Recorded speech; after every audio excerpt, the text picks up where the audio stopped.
The Prime Minister has already written to the Chief Justice of Pakistan for him to hold a judicial inquiry into the attack on Mr. Khan, and we absolutely call for a free, fair and impartial investigation.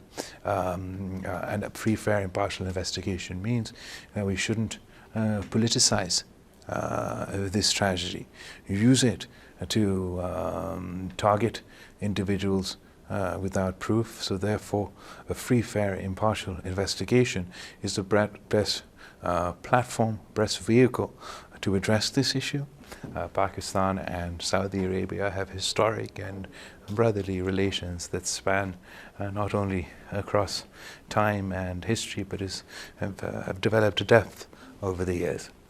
And now with the Crown Prince and his youthful leadership and vision and the transformation that we're witnessing here in Saudi Arabia, we applaud his leadership, be it on women's rights, be it on climate. We were just at COP27 in Egypt, where the Middle East Green Initiative was co-hosted by the Crown Prince and the President of Egypt, and I think that was a spectacular program, and we hope that we'll be able to take his vision going forward. I think particularly on the green front, we understand the need to get serious about climate, and we hope to work in a big way on greener energies in Pakistan, on solar energy, on wind energy, and to work in a public-private partnership format